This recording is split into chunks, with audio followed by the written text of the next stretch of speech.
Guys,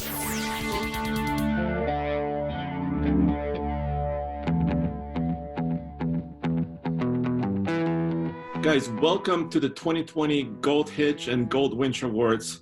This is a culmination of 12 months of work of us testing trucks, and we're doing it virtually this year, and we're gonna, at the end of this video, tell you the best off-road trucks and the best towing trucks in the land. And we have 4 categories, but we also have 5 judges. So I'm Andre with Mr. Truck.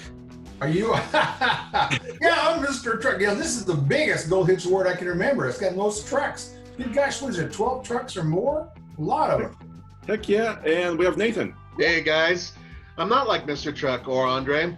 I actually have an opinion that you guys will agree with.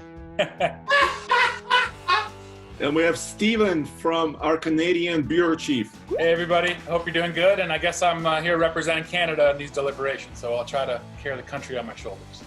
and of course, Roman. Hey, Mr. Toe, thanks for inviting me along on this fun ride. Did you call me Mr. Toe? I thought about calling you Mr. Trailering, but Mr. Toe just sounds better. Okay, so in this award ceremony and deliberations and voting, we have 4 categories. So we're gonna lay it out like this. We have the best midsize off-road truck. That's the first category. Second category is the best half-ton full-size diesel truck, because now we have 3 of them, GM, Ford, and Ram.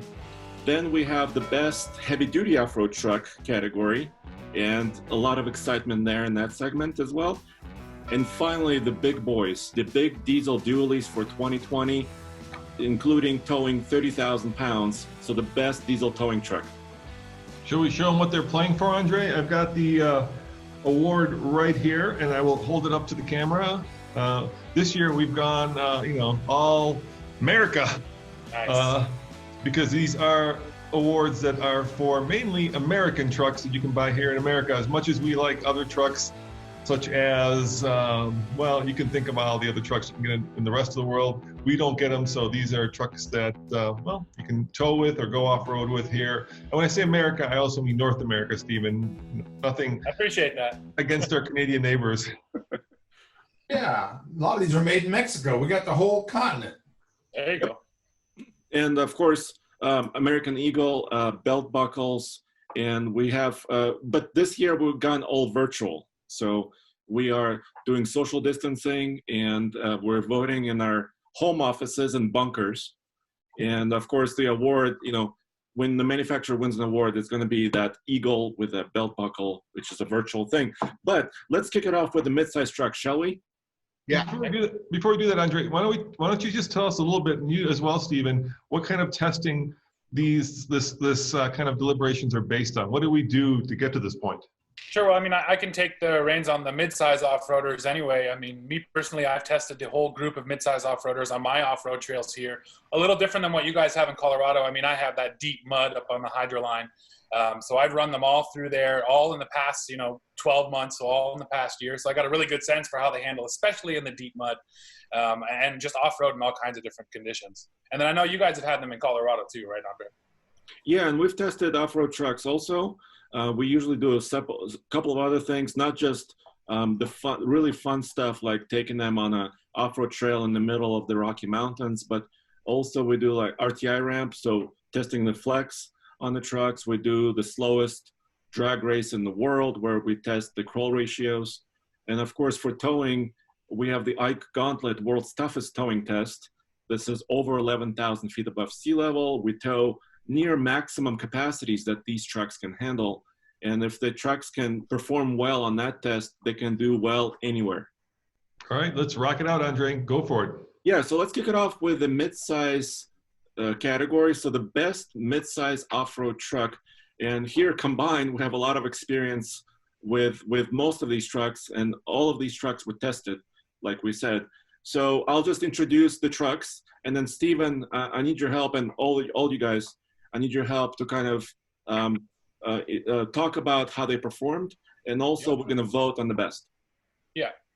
So in this segment, we have all of the updated trucks for 2020, and let me go down the list. So we have the 2020 Honda Ridgeline, because it has a new transmission and an all-wheel drive system. We have the 2020 Nissan Frontier with a new engine and transmission. We have the ongoing Chevy Colorado ZR2 and also the ZR2 Bison edition, the special edition of the ZR2 truck. We also have the Ford Ranger FX4. This is their off-road version of their midsize. We have the 2020 Toyota Tacoma Trd Pro, which had a few updates for this year as well. And of course, the new truck 2020 Jeep Gladiator Rubicon edition. So Stephen, can you talk a little bit more about our off-road index and how we can score these trucks on paper?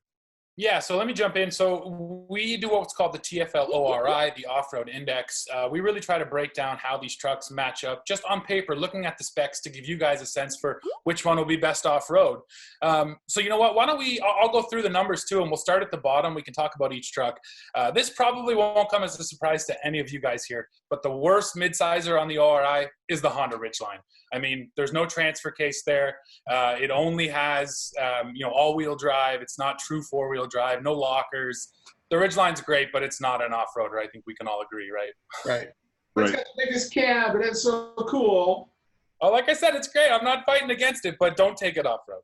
Is it really a truck? That's the question. So then moving up to the next one, and that's for a whole different video, Kent. Moving up to the next truck, we have the Nissan Frontier Pro 4X. And actually, you guys will see all the rest of the scores on the ORI. They're a lot tighter together because the rest of these trucks really are pretty closely matched. So the Pro 4X is next up. It gets a 71 on the ORI. What really lets the Pro 4X down is some of the angles. The ground clearance isn't over 9 inches. It's not massive. So yeah, it's okay, but it's not way up there. I know you've been in the 2020 lately, Andre. Yeah, and this is 71 out of 100. All of these are 100. Correct. Thank you. Yes, out of 100. Exactly. So that's 71. Moving up now, we get to the Colorado ZR2, which scores a 76. And interestingly, the ZR2 actually ties with the Ford Ranger FX4. Both of these trucks score a 76. And you know what? You might think that the ZR2 is sort of a step above in terms of off-roading, but on the ORI, things are evened out by ground clearance. And again, the ZR2 only has 8.9 inches of ground clearance. So it doesn't have massive clearance, which on our scale means it loses points. So yeah, 76 for the ZR2 and the Ranger. And then we get up to the Tacoma Trd Pro. Now the Tacoma takes a big jump up to 86 out of 100 points. And again, it's all about clearances, guys. You know this, the Tacoma, huge ground clearance, great generous angles, a locking differential in the rear. The Taco's got all the right toys to go off-road for sure. And then finally, we get to the top dog on the ORI, and that is the Jeep Gladiator Rubicon. I mean, this thing is so dedicated to off-roading. You're getting lockers in the front and in the rear. You're getting those massive tires. The Rubicon scores a 91 out of 100. So it really couldn't have done too much more to get more points on the ORI. So then, Roman, Nathan, and Mr. Truck, can you kind of weigh in on this? What are some of your experiences? We know the numbers now. Thank you, Stephen. But what are some of your experiences with these midsize trucks, and how do you guys test and judge them? I can start if you want. Yeah. Okay. So with the Chevy Colorado, even though it tied with the Ford in terms of certain measurements, the Colorado does have the ZR2 and the Bison a locking front diff, which is really important. It also is the only truck available in this category currently with the diesel option, and that diesel gives you a lot of low-end torque, which is great for off-roading, but it's a little bit heavier. So I want to throw that out there. The Toyota Tacoma, they still have the same tires on there, and I think we can all agree that tires are the one thing that really sets that Tacoma lower. It needs better off-road tires. The Nissan, other than the fact that it has more power now, it's still the same truck. I think that we all need to look at the fact that a new truck is coming with a new frame and new body and everything else, and that should change the score for that one in the future. And the Jeep Gladiator, as great as it is and as awesome as it is, it's heavy and it is long. And those are two things that off-road are not so great. Yeah, we've taken a bunch of trucks up the ironclads recently. And until actually very recently, the Gladiator was actually the only one that made it up over the Razor Rocks. And that was just because it actually had the locking front diff so that it was able to not just push, but also pull its way over the top. But I agree, Nathan, the truck is long and the breakover suffers. But having said that, it's also, you know, clad in so much underbody protection that even on the Razor Rocks, you don't really care, because we did the same thing with the Mojave in a recent video, and that one without the front locker wasn't able to make it over the Razor Rocks. It just stood there and scraped and scraped and scraped. Yeah, so, you know, in my mind, if you're just looking at the scores and if you're looking at like the two most off-road worthy trucks, if that's what you're going for, it's got to be between the Gladiator and the Bison, because that's, you know, the highest version of the Colorado. It's got the most protection, and they both are pretty equal in terms of, you know, the off-road goodies they offer. And Mr. Truck, you usually go chase coyotes with your trucks, right? Well, of course. What else is there to do out here in the prairie and during the virus? Yeah, I was disappointed in a Colorado, the ZR2. You know, time with the Ranger, I really thought it'd be closer to the Rubicon or the Gladiator, because it's an off-road truck. It's made for off-road. I was really disappointed that the ORI was that low on it. That surprised me. But, you know, looks like, remember, the Ranger got a little better fuel mileage, and it was a little faster than the rest of the group. But the Gladiator impressed me on towing. You know, we towed that horse trailer, that CM horse trailer, and it did very well going down the interstate. It towed it fine. It didn't get the great fuel mileage because, you know, it's kind of tough on that. We were at maximum capacity on it. So that was a little upsetting. And the Tacoma did pretty well. I was surprised, you know, that the ECT, I keep thinking it needs a tow haul mode, but the ECT did really well going uphill and downhill, controlling the speed. We didn't have that many brake applications. So, you know, that surprised me. So that's, you know, and I think the Ranger had the highest towing capacity at 7,500, no matter what model you get, which is good. So, yeah, that's a very tight group. And, you know, of course, someday the Frontier will be new again, maybe have some more options on it. So we're waiting for that. Hopefully we see that in the next 10, 20 years. Yeah, and Mr. Truck, you bring up an important point. This category is an off-road category, and all these trucks are equipped with the most equipment from the factory for off-roading. But we do a wider range of testing. Steven does, you know, fuel efficiency testing, towing testing, even with these off-road trucks. Same here, same in Colorado. We also do our towing tests with these trucks, and the truck has to be a kind of a holistic approach, right?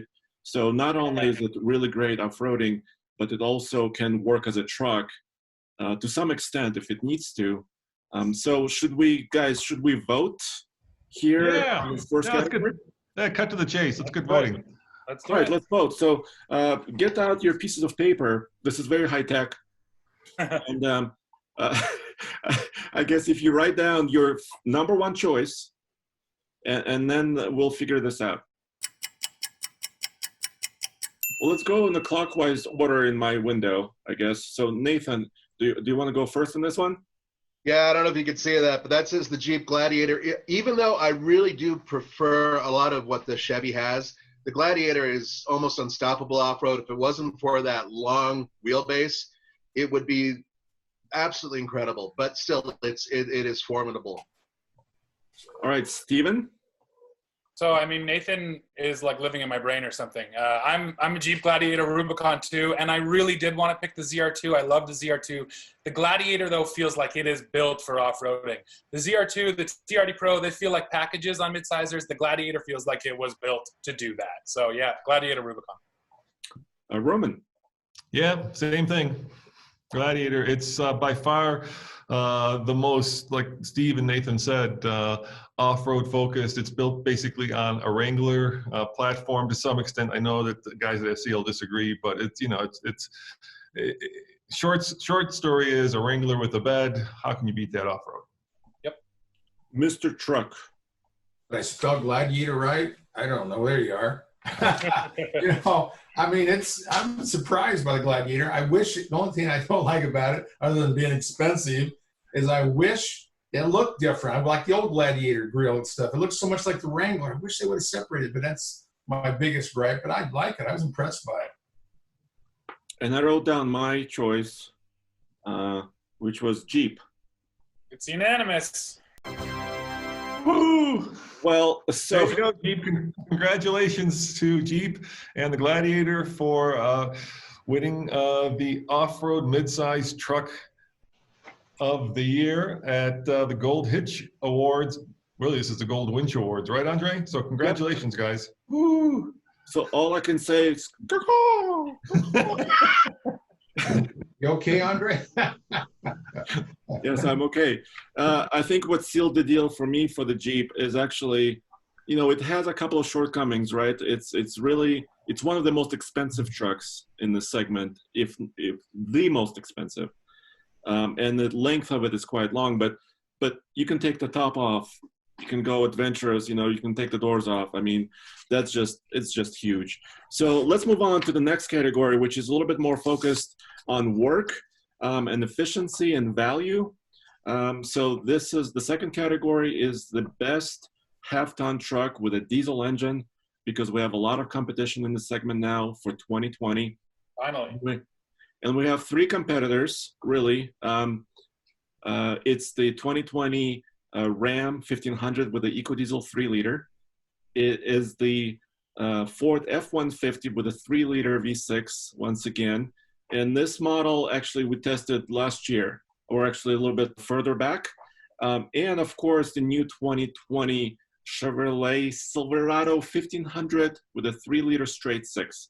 And, guys, we've done several tests with these. So we're basing it not just on our opinions and, you know, data sheets, but we've taken all these trucks on the iGauntlet, like I said, World's Toughest Towing Test, with a trailer weight anywhere between about 7,600 pounds to about 8,700 pounds. So these are very heavy trailers.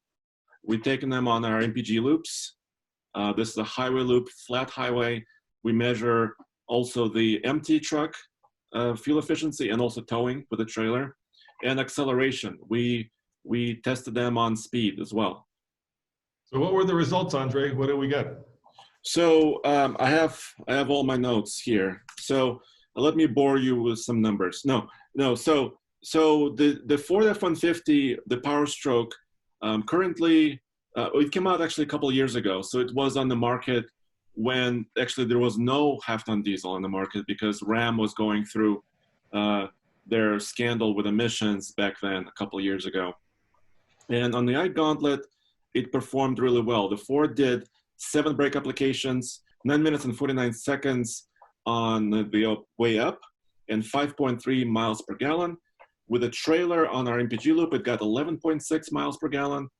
And unladen, it was at 24.4 miles per gallon. But this was a Lariat 4x4. So it actually was a truck that was a little bit heavier, a little bit bigger.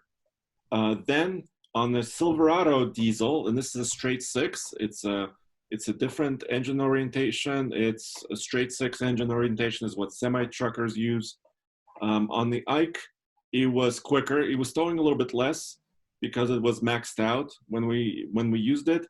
About 7,600 pounds of trailer, 8 brake applications, so a little bit worse than the Ford on the way down, but much faster, 8 minutes and 9 seconds, and a little bit more efficient at 5.7 mpg. With a trailer on our highway loop, it did 12 miles per gallon, so a little bit better than the Ford, and 34 miles per gallon empty, unladen. 34. Wow. And then finally, the Ram 1500, really quick. On the way down, it was the best performer on the mountain run. iGauntlet 4 brake applications with a fairly heavy trailer. On the way up, it was a little slower than GM, 8 minutes, 43 seconds. 5.4 mpg, which is kind of in the middle between GM and Ford. And on the highway loop, efficiency, 11 mpg with a trailer, and 33 mpg unladen truck, so an empty truck. So guys, Mr. Chuck, let's start with you. Just kind of talk about this segment a little bit more and some of your reasoning for these trucks. Well, it's nice to finally have the diesel half tons. We waited forever for these rascals. And I'm kind of disappointed in the Ford. You know, it came out a couple of years ago, whatever it was. And actually, that's the last time we got to drive them, was a little while back. But yeah, that's got, you thought that'd be some special MPG, and it's like the lowest of the class. So that's kind of been a change. But the Silverado has been the highlight. I mean, it's been the race car. It's the fastest one. It gets the best fuel mileage. The only thing I don't like about it is their exhaust brake doesn't do anything. I mean, it's only one in the class with an exhaust brake, but when we compared it to the Ram, they both came downhill about the same, and the Ram had an 8-speed, and this is a 10-speed with exhaust brake. So I don't know. I don't understand that. It didn't make any sense to me. I hope they get something figured out with that. Maybe it'll work better with a cruise control on or something else. I don't know. But yeah, and that's, as I recall, the GMC, the Sierra diesel, had like unbelievable fuel mileage with a trailer. You might want to correct me if I'm wrong on that, Andre, but that's the way I remember it. It was way above the rest of them with the trailer. Yeah, so we also tested the GMC off-road truck 84 with a diesel, and with a smaller trailer, it was incredible. It was about 18 mpg. Yeah. We didn't have a comparable test there, so but it's really strong. Yeah, so that does a lot. And, you know, the Ram came out back again from being in trouble with the EPA. So that engine has been around the longest. They have improved it, made some upgrades to it, you know, and the 8-speed automatic and all that. So it's very competitive. I think Ford has just fallen asleep. I don't know. I mean, I can't even see them on the lots anymore. I don't know what's going on there, but I hope that they pick up the pace, because we waited so long for that truck too. And then, you know, they changed some of the shift patterns on it for a while. You used to double shift going downhill, grade shifting, and then they changed that. So the space and part, you know, we had some problems with that earlier with the prototype we had, but they fixed all that. So I don't know, you know, it's, I'm really getting a kick out of this Silverado with that diesel. And inline six, maybe they're going to start a trend there, because, you know, you got the Cummins inline six and the big boys.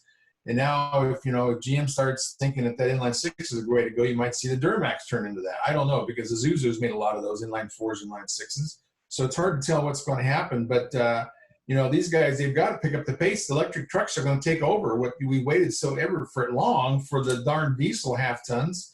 And now they came out so late that, you know, they may lose the whole thing if they don't really pick up the pace and get some outstanding fuel mileage. And Silverado's not doing bad. They're actually to the point where they're a viable engine for that class. I just hope that everybody else picks up the pace. But yeah, and in towing, they, you know, not doing bad at all towing. I mean, they're really an option now for towing trailers. I think the Ford was one of the slowest ones with the trailer. But yeah, it's an exciting class. I just hope it doesn't go away, because the electric truck's coming. All right, Roman? You know, I mean, this is a pretty easy one in my book, because the Ford, let's face it, the Ford diesel has been around a long time. It's not something that they did from ground up, right? It's basically the same engine that they build in the UK that they put in the Land Rover product. The technology there is not, I would say, the latest. And so, you know, I kind of almost forgot about that truck. It just hasn't done really well in the marketplace. It's crazy expensive. What is it, like $4,000 option, right? It's a lot of money for the diesel in the Ford.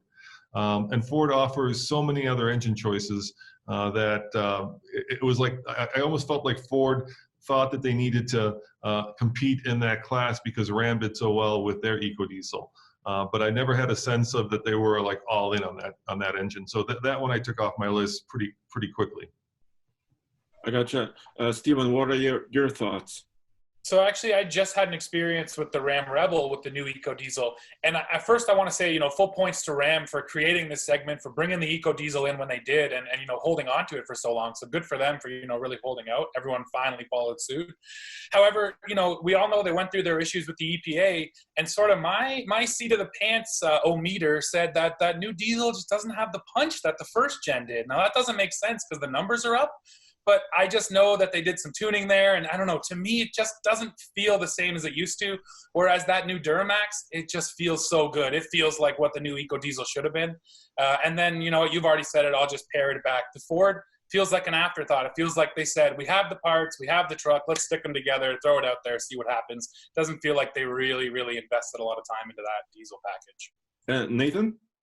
Well, you know, as Mr. Toe said, and Mr. Truck and Mr. Hair and, you know, Mr. Adorable, Stephen, you know, all you guys, I think, would agree that in terms of drivability, and that's what I'm all about, in terms of just a daily driving truck that you can do a lot with, I can't possibly see another truck that is able to compete with General Motors right now.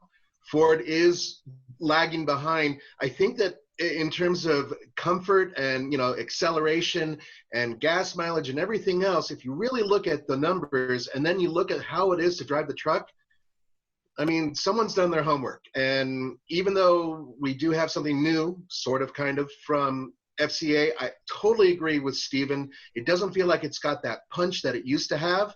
Obviously, it had to dial back for certain reasons. Ford never really had that punch. Yeah, I think we all know where we're going with the voting on this one.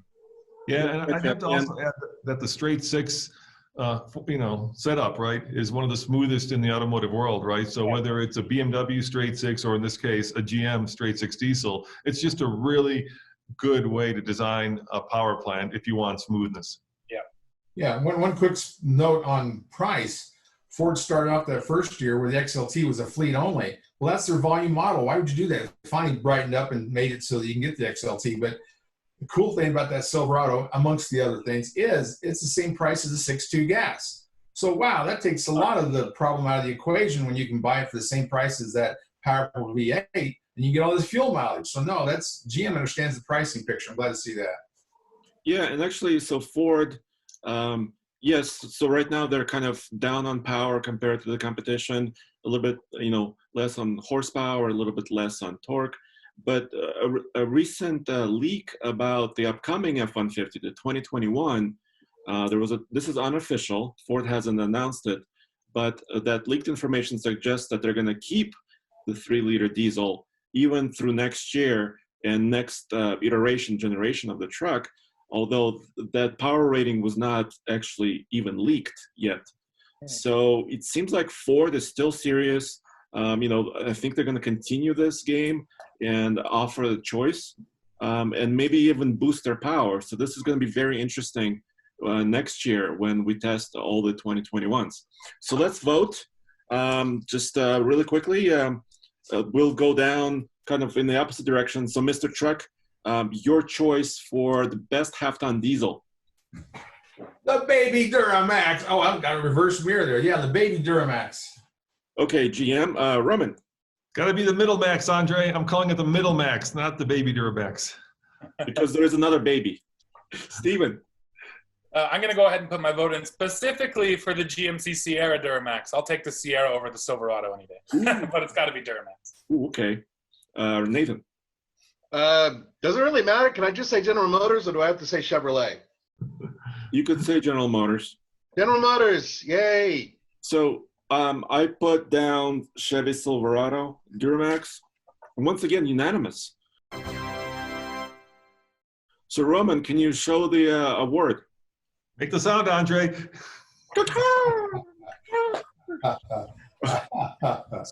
So one note, Steven, though, yeah. GMC rates their engine, the 3-liter, the same engine basically, a little bit less efficient than the Silverado. You did a video about this even a couple of weeks ago. Yeah, so that's all to do with packaging, right? When they test fuel economy, they have to include certain things on those trucks that will be sold to the public, and the GMC has more features on it, so therefore it's a little bit heavier in general, and they have to test it. So, in the real world, I'm not sure you're really going to see a big difference, but yes, you're right, Andre. So going for the GMC, you might take a bit of a penalty. But you know what? It looks so much better than the Chevy that I'll still deal with that. And guys, I can't wait to drive that engine in, their big SUVs, right? Because it's going to be the Escalade, the Tahoe, and the Suburban. And I think that's really where it's going to make a bigger impact maybe than even in their trucks. That's going to be exciting next year, guys. All right. I'm trying to do in big SUVs. All right, let's switch gears. Third out of 4 categories. The third category is the best heavy-duty off-road truck because there is a rejuvenated kind of competition here for 2020. And there are 3 competitors. We have the 2020 GMC Sierra Heavy Duty AT4. It's their latest off-road edition. We have the new 2020 Ford Super Duty Tremor, which is a specific off-road package on this truck.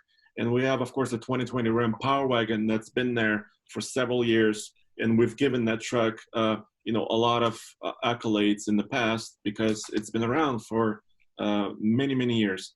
So, and this year specifically, we had a big competition for these trucks because the Ford and GMC is actually adding new equipment into this space. And we took them all to Moab and, took the trucks, everywhere and also measured their, suspension travel on the RTI ramp So Steven, do you want to kind of weigh in on this? Sure. I mean, yeah, I was on that trip to Moab bringing these 3 trucks. And I think I'll try to state the obvious. First of all, we all know the Power Wagon's been around forever. It kind of created this segment. And it is still the most focused truck in this segment. I think, I mean, you just look at the fact that it has, lockers and it has the disconnectable sway bar. And right there, Power Wagon's taking it real serious. Now, Tremor and AT4, they're both entering this segment a little bit softer, but they took a different approach, right? They're coming in with off-road equipment, but they can still tow a lot. The Power Wagon has a horrible tow rating, horrible payload rating. It gives up that stuff. Whereas Ford and GM are saying, hey, here's an off-road HD that will go off-road, be pretty good, but also can tow a heck of a lot. And you know what? I think that Ford even went a little bit further than GM. The cool thing in the Tremor in my books is that front differential. It's not a locker, but it's that torsion diff from the Raptor. So it's, almost a locker if you kind of put it in the real world. I'm super excited to see this segment filling up with trucks. That's for sure. Nathan, what are some of your thoughts on this? I'm right there with Steve, and obviously, I'm the Power Wagon guy. I fully admit that too, and the reason why is because you're talking about a solid truck. It's almost military grade in terms of off-road capability, and it's still fairly comfortable to drive. But Ford did something, specifically Ford, that I really liked. They built a truck that is nearly as capable off-road, yet can tow really, really well. And it gives you the option of having a diesel engine. And that is something that Ram has dropped the ball on for years and years. We all agree that they should have a diesel option for the Power Wagon, and they don't. As for the Chevrolet GMC, really, really good truck, but there are some issues off-road. And we've done some videos where you guys can clearly see how different they are off-road with their performance. So, they all have their positives. I still think that the Power Wagon off-road is number one, but when you combine everything together, it's a different story. Roman, what's your take? I drove that GMC to Moab on the highway, and I loved it. And then once I got off-road in Moab, not so much. I mean, it feels like that truck was first and foremost designed as a heavy-duty tow rig, and then they decided, well, let's throw on the off-road gear, throw on the goodies, and make it off-road worthy. But, man, it beats you up off-road. Mr. Truck. Well, the Tremor won the crawl contest with that limited slip front end from Dana. But, I agree with Steve. When I watched his Moab video, I thought that the Power Wagon had better ride, and I agree with that. I think the Power Wagon is an easier daily driver. And then, of course, the RTI was better for them, too, with your articulation, even though the front anti-sway bar doesn't always work. But I've learned something about that G80 rear end on these General Motors trucks. And on this GMC is, like you saw in the Moab video, it had to slip for a while before it engaged the other side of the rear axle. Yeah. And I'm out here in the desert, out here in the sand with all the sagebrush, and I've had all 3 trucks stuck trying to haul rock in here so that we have a platform to drive on with these big trucks and trailers. And all 3 trucks got stuck pulling a load trailer, and we got them all out easily. The Chevy was actually to GMC I've got this week. It got stuck the worst because the one spill was spinning, lowering itself into the sand before the other one kicked in. It was the hardest one to get out of the hole. I wish they would put a button on it and make it lock like the rest of them. But yeah, it's an interesting segment. Now there's more competition in there. I mean, Ram owned that for such a long time, and now Ford decided to jump in. We'll see if someday General Motors makes a really good off-road heavy duty, but I don't see it coming. But yeah, that's the new market now, is that heavy duty off-road truck. Yeah. So right before we vote, I wanted to share some more data. We did the RTI ramp, like you guys said.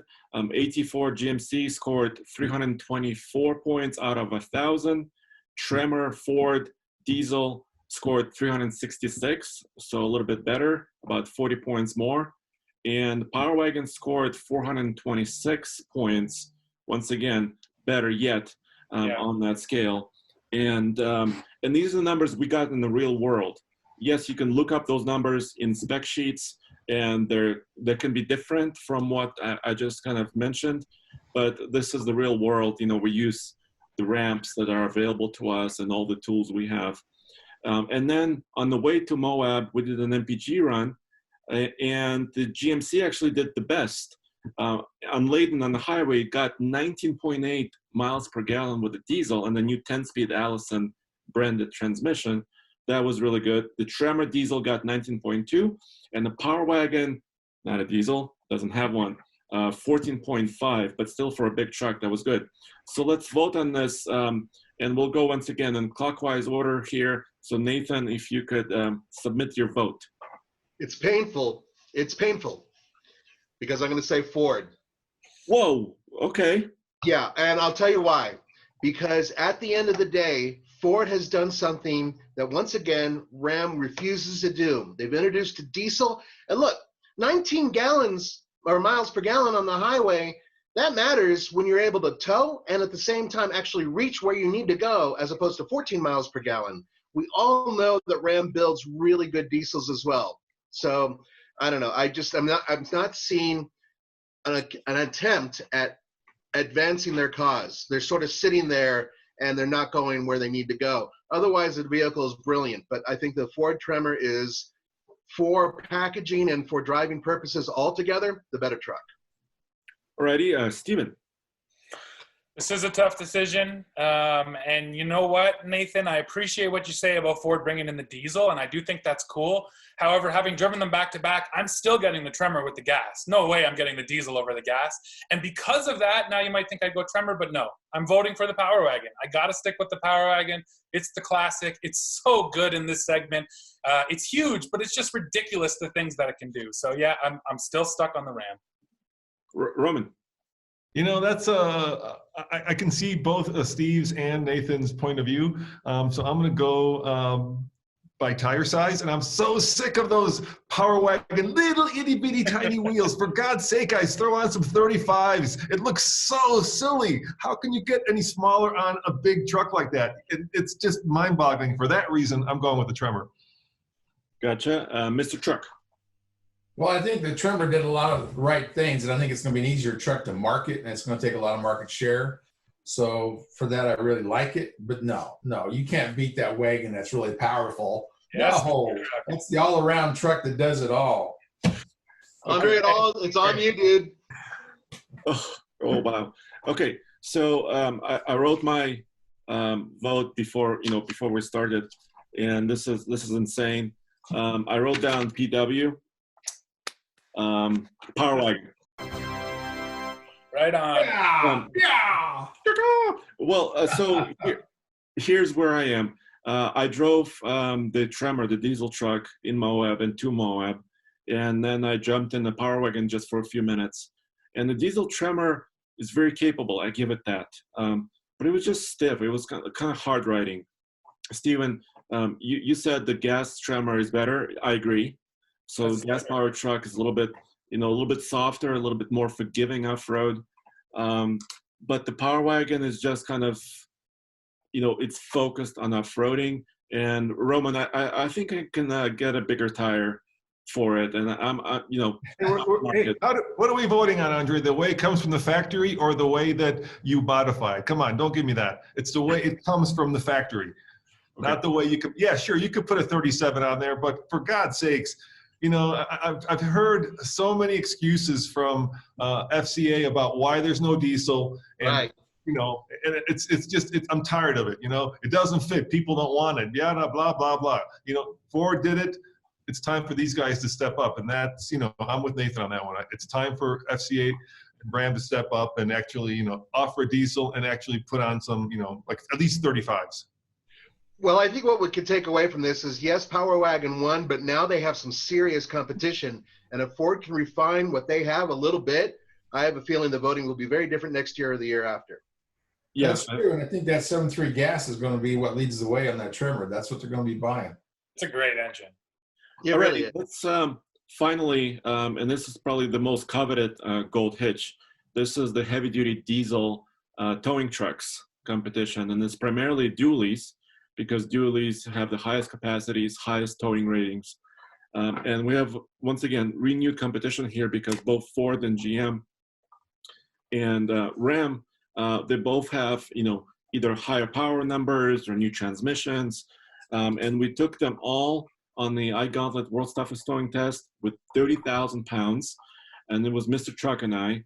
So I just wanted to give you some numbers, right, before we kind of vote and talk about the big diesels. So on the Ike, once again, same trailer. We had a Caterpillar excavator on there, and the GMC 3500 dually Duramax 10-speed had 9 brake applications on the way down the mountain. It climbed the hill, which is once again 8 miles up to 11,000 feet above sea level, 11 minutes and 47 seconds, and it registered 2.4 miles per gallon just on that upward climb. Ram, and this is the controversy of the year, did 0 brake applications from the driver, which was Mr. Truck, because he has a CDL, commercial driver's license.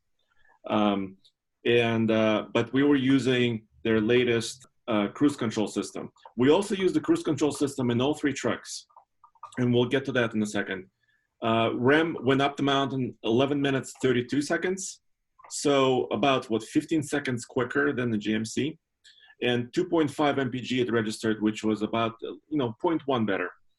And the Ford F350, once again, the latest Power Stroke, now the most powerful on paper, right? 475 horsepower, 1,050 pound-feet of torque, 10-speed automatic, had 5 brake applications, even after using cruise control, 10 minutes and 20 seconds on the way up the mountain. So it was 1 minute and 10 seconds, approximately quicker than any other truck, and 2.4 mpg, which is about the same.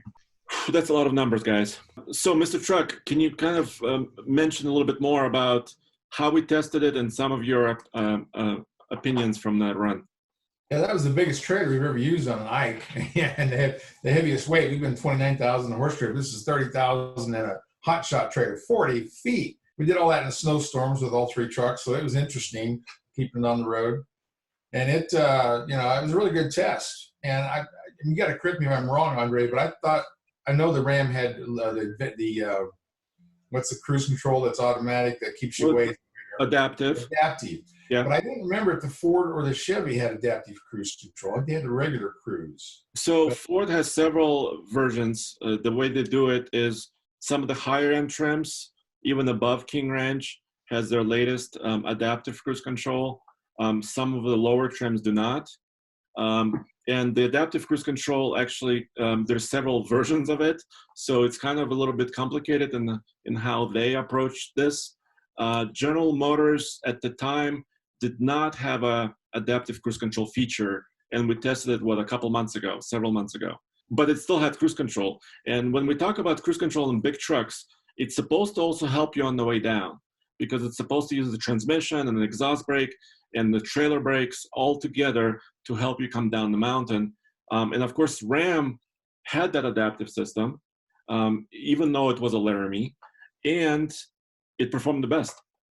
Yeah, it did. We didn't touch anything. You just steered the darn thing. It was about the easiest thing to drive with the trailer of the 3. But I remember GM just came out with that years ago with the Allison. They gave me to go coast to coast with the cruise control on, never do anything. So apparently that's changed a bit. And Ford, we did the launch with those 450s at midnight runs, and it had adaptive cruise control, and it worked really well. They were the first ones to actually brake the trailer, so it didn't just do the truck. And Ram did all that. It did it very, very well, and it was very impressive. So, you got kudos for that. And it's got going with air systems, so that doesn't squat. So, like we talked about in some of those videos, you got to be careful because you can be overloaded on the tongue and not know it. But, 2, the only thing it squats on is maybe a little bit of the tire pushing down. So you don't have to worry about changing your height or your headlights going in the air like you do on some of these, because the rest of them all, I think, squatted like 4 inches, the Ford and the GMC. Mm-hmm. So that was a little bit different. But, and the ride, for some reason, something happened to Chevy. They used to be the softest riding truck. And I looked at the suspension on the GMC in my yard now, and it's got a lot of sleeves. That's what Ram always had, a lot of leaf springs. But it was the roughest riding of the 3. And I think Ford was just a hair bit better than Ram, which surprised me because Ram had the air ride. But, and I was really impressed with the Ram that it had 3,000 pound more capacity in a popular truck. Sure, they get these great big towing numbers on something that's a 2-wheel drive single cab, but when you can get a popular truck that everybody buys and get over 30,000, which all 3 of them do, and Ram beat it by like 3,000 over the other 2. So that was wonderful. But the Ram also had the worst fuel mileage, had the best DEF fuel mileage, if that's a big thing. Well, go ahead, Andre. Yeah, I just wanted to give a couple more numbers on the fuel efficiency on a flat highway. And it was 6 mpg for the Ram, 6.9 mpg for the GMC, and 7.8 for the Ford. Same trailer, flat highway. Big spread there, yeah. So Ford beat the GM by almost 1, which in the world of trucking, that's a lot. You get 10% or whatever it is, or a little more than that. But the fuel tanks was interesting too. Was that Ford did have the 48-gallon tank like most of those 8-footers do on Ford? Yeah, that's huge. Yeah. Okay, then the GM had 36, which is respectable for GM. The Ram only had a 31-gallon tank. Now they've got an optional 50-gallon tank. What in the world would you do with 31 gallons? You can barely get out of Colorado. So I don't understand that exactly, but they really needed that 50-gallon tank, and I was glad to see that. But that that was the difference. Is that adaptive cruise control really pushed Ram up there? But I think Ford's acceleration up the hill is kind of one of the deciding factors for me. We all like power, and Ram did well with its old 6-speed. The other two had 10-speed. So it was an interesting run how they all attack the same problem with towing these big trailers safely. And I felt confident in all three of them, but the way that Ram, going downhill, you didn't do anything. That was so cool. Anybody could jump in that truck and drive it. But you can't. You have to have a CDL. Oh, that's true. Yeah. So Roman, Stephen, and Nathan, Roman, listening to all this data and the performance on the mountain and efficiency, what are some of your takes? I'll just cut to the chase again. I'm going to use an analogy that I think that Nathan will appreciate. Hey, Nathan, what are some of your favorite Japanese monsters, in the monster movies? Well, obviously, Gamera, he's one of my favorites, Big Turtle. Yeah, and then Mothra. Godzilla. Yeah, Mothra, of course, right? Well, yeah, Mothra is kind of the Andre of monsters. What? But if I use that analogy for the trucks, right? There is only, and I'm going to give you my vote right now, there's only one Godzilla. And in this segment, Godzilla is the Ford Super Duty. There can be no doubt, in my mind at least, that there are a lot of great monsters out there. They're all have their pluses and minuses, but there is only one Godzilla. Right? There's only one that has the most torque. There's only one that rocked it up the gauntlet the fastest. And in this case, in this segment, it's got to be the Ford guys. That's what I came away with, having actually driven all three. So congratulations, at least from my end, to Ford for just flaming everybody in this segment. I thought the Godzilla was the Godzilla was the diesel. Yes. I know it's confusing because Godzilla is a 7.3. Okay. Don't get confused, Ken. It's just an analogy that Roman's using right now, and he's confined. Okay. I don't know Japanese toys, I guess. You know who Godzilla is. Come on. I've heard something. I had a Ram named Godzilla. In the 50s, they had a Godzilla movie. All right. If I may. Hey, hold on, Nathan. Okay. Kent, it's like Popeye. Popeye with the spinach and the big muscles. Yeah, the spinach and his little what is his wife's name? Some weird name. The guy ate all the hamburgers. What was his name? That's all I remember. Wimpy. Yeah, that's not. Yeah. All right, sorry, Nathan. No. That's quite all right. I'm there with Roman. The bottom line is that we all like having that extra power and extra refinement. The bottom line is that also we're talking about a vehicle that uphill is as efficient as the other ones, and then on a flat surface is way more efficient. I mean, that's a big number difference. Being a minute up the hill faster, that is incredible. I mean, that is serious numbers. I mean, a lot of you guys out there haven't been up this hill, but if you have, you know that it's steep as bloody hell and it's hard. So I'm really impressed with those numbers. Really hard to beat. So I'm hearing a vote for Ford from you, Nathan. Yeah, I didn't know we were voting yet, but that's pretty much what it's going to be. Okay, so Roman Ford, Nathan Ford, Steven? Yeah. Well, I guess the only thing I really want to add is, based on your numbers, it's everything I've ever felt in the Ram. The engine braking in the Ram just feels so good. I've always really felt that about the Rams compared to the other ones. So that sort of backs up your theory going down the mountain. But then I'm just going to pile on, guys. It's the Super Duty. It's so good. The gas engine, I know we're talking diesels and heavy towing, but that 7.3 Godzilla is such an impressive gas engine package as well. And then actually the technology too, right? Like they added the Pro Trailer backup assist into the Super Duties. Ford is, not sleeping. They're never sleeping on these trucks that are out there doing hard work. They're really paying attention. And it's got to be Super Duty. Mr. Truck. Oh, I should say. Well, it's interesting is, another thing I want to bring up real quick, since you haven't shut me off yet for talking too much, is I'm about to. The exhaust brakes have that auto exhaust brake and the full exhaust brake. And we've learned if you put it in full exhaust brake, it'll slow you down to nothing. And the auto will work with the cruise control and some of these other things, the auto brake. And it's actually a neat thing. I didn't think much of it when Ram first did it, but now I understand it. I think it works well. So, it's all about, like what Nathan said, the speed, and it's just, you got all the horsepower and torque, and you can't beat the Ford in this category this year. So I'm glad to see all that happen. It's got the biggest towing numbers and all that. So yeah, it felt really well going up the hill. I like the power. Like, it's when you're in a passing lane or you're trying to get away from a semi, you want to be able to. You're cut off. You're cut off. Okay, I'll shut it. It's Ford. That shuts me off. Okay, really quick. I also vote for Ford, so it's unanimous. I like Cummins. I like their 6-speed transmission. It didn't have the numbers in our testing, although the braking was really great. I had really high hopes for General Motors with the new 10-speed and how it was going to match against that Duramax, the big V8.